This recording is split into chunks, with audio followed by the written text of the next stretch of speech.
इन्ना बेशक औलिया अल्लाह, अल्लाह के वलियों को ला खौफुन अलैहिम वला हुम यहज़नून, न खौफ है न गम है। वली को न खौफ है न गम, वो किसी से डरता नहीं। अल्लाह का वली किसी से डरता नहीं, मखलूक में वो किसी से नहीं डरता, वो बेखौफ होता है। कौन है अल्लाह का वली? ये तो वली की शान बयान की कि उसके कोई गम और खौफ नहीं है।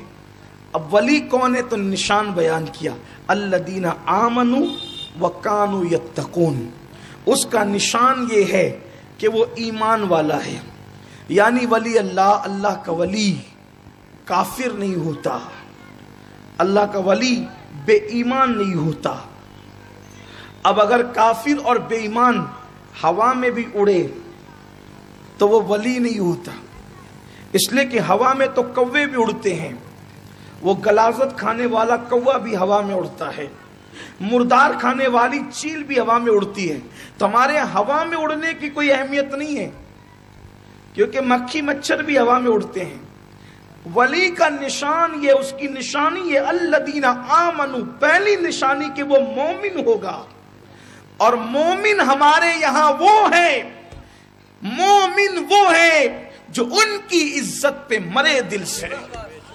मोमिन की निशानी ये कि वो अल्लाह के रसूल सल्लल्लाहु अलैहि वसल्लम का एहतराम करे, वो हुजूर अलैहिस्सलाम की ताज़ीम करे, अल्लाह के नबी सल्लल्लाहु अलैहि वसल्लम को ऐसा माने जैसा अल्लाह ने मानने का हुक्म दिया है, जैसे सहाबा ने नबी को माना, जैसे अहले बैत ने नबी को माना, वैसे मानने का नाम ईमान है। और फिर सिर्फ नबी ये पाक को नहीं बल्कि सहाबे किराम को भी मानो। फिर उसके बाद है सहाबे किराम को ऐसे मानो जैसे अल्लाह रसूल ने मानने का हुक्म दिया।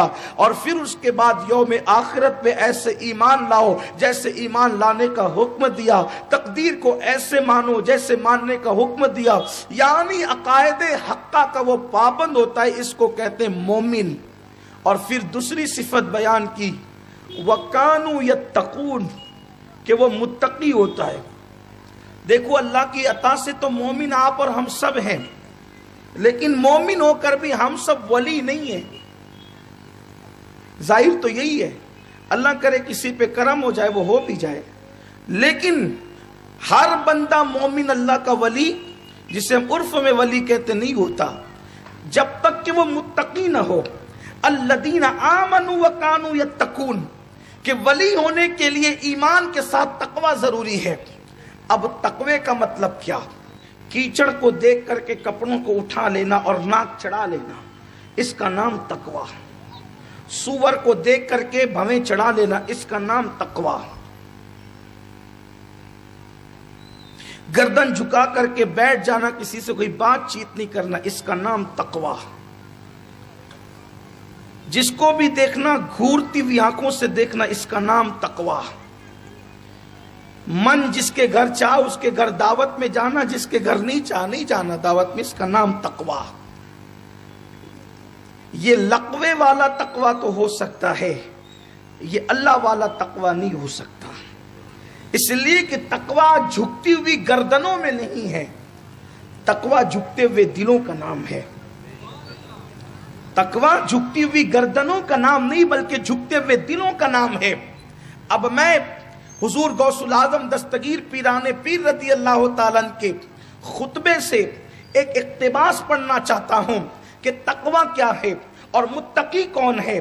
पहले मुत्तकी समझो, मुत्तकी होता कौन है, मुत्तकी की तारीफ क्या है। फिर जब मुत्तकी की तारीफ पता चल जाए और तकवा की तारीफ पता चल जाए, फिर आप आसानी से पहचान लोगे कि मुत्तकी कौन है, अहले तकवा कौन है। मेरे प्यारे आका सल्लल्लाहु अलैहि वसल्लम के प्यारे दीवानों, हुजूर पीराने पीर, पीरे दस्तगीर, पीरे रोशन जमीर, बड़े पीर सरकार हुजूर गौसुल आजम दस्तगीर रदी अल्लाह ताला फरमाते हैं, मुत्तकी की पहली पहचान ये है कि वो गुनाह सगीरा को भी छोड़ देता है और गुनाह कबीरा को भी छोड़ देता है।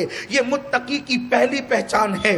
गुनाह सगीरा को भी छोड़ देता है, यानी छोटे छोटे गुनाहों को भी छोड़ देता है और बड़े बड़े गुनाहों को भी छोड़ देता है। ये मुत्तकी की पहली पहचान है। मुत्तकी की दूसरी पहचान ये है कि वो मुश्तबा चीजों को यानी डाउटफुल चीजों को भी छोड़ देता है। ये मुत्तकी की दूसरी पहचान है। मेरे प्यारे आका सल्लल्लाहु अलैहि वसल्लम के प्यारे दीवानों, मिसाल के तौर पर एक आसान चीज आपको बताऊं, अल्लाह अकबर, जैसे किसी दूध के अंदर बिल्ली ने मुंह डाल दिया है, अब डाला कि नहीं डाला ये डाउटफुल हो गया, तो उसको इस्तेमाल करें कि ना करें। हालांकि उसका इस्तेमाल करना अभी नाजायज नहीं है, गुनाह नहीं है, लेकिन फिर भी वो ये छोड़ करके छोड़ दे कि मुश्तबा चीजें छोड़ दी जाए, तो इसको कहते मुश्तबा चीज को छोड़ देना। इसी तरीके से मेरे प्यारे आका सल्लल्लाहु अलैहि वसल्लम के प्यारे दीवानों, किसी के घर खाना आ रहा है, किसी के घर से खाना आ रहा है, अब यहां पर इंसान को डाउट हो गया कि ये हलाल से आया कि हराम से आया, शक पड़ गया। ऐसी हालत में शक वाली चीज को छोड़ देना, इसका नाम तकवा है। हालांकि शक की बुनियाद पर कोई चीज नाजायज नहीं होती, शक की बुनियाद पर कोई चीज हराम नहीं होती, लेकिन अल्लाह वाले मशकूक चीजों को भी तर्क कर दिया करते हैं, इसका नाम तकवा है। उसके बाद अब आइए, दो चीजें हो गई, तीसरी चीज गौसुल आजम दस्तगीर फरमाते हैं, कोई उस वक्त तक मुत्तकी ना होगा जब तक वो अपनी जबान को गीबत से रोक न ले, इसलिए कि वो तस्बीह तो पढ़ रहा है, वो मुश्तबा चीजों से तो बच रहा है, बजाय वो गुनाहों से बचने की बात भी कर रहा है, लेकिन जब महफिल में बैठता है तो उसकी जबान मोमिनों के लिए गीबत उगलती है, वो लोगों की गीबत करता है। अल्लाह अकबर, गीबत तो खुद गुनाह कबीरा है, बल्कि फरमाया गीबत ज़िना से बदतर है। मेरे प्यारे आका सल्लल्लाहु अलैहि वसल्लम के प्यारे दीवानों, यहाँ आकर बहुत सारे लोग, गीबत उस छलनी का नाम है कि बड़े बड़े अल्लाह अकबर जिक्र अस्कार वाले यहाँ पे छन जाते हैं, अल्लाह अकबर। और गीबत कहते हैं किसी गैर फासिक मोमिन के पीठ पीछे ऐसी बात कहना कि अगर उसके मुंह पे कही जाती तो उसका दिल दुखता, इसका नाम गीबत है। गैर फासिक, इसकी इस्तिला और इसकी तशरीह अहले इल्म समझते हैं। तो ये गीबत जब तक के ज़बान गीबत से न रुके उस वक्त तक इंसान मुत्तकी नहीं हो सकता। इससे पता चला कि वली की पहचान ये है कि उसकी ज़बान किसी मोमिन की गीबत नहीं करती।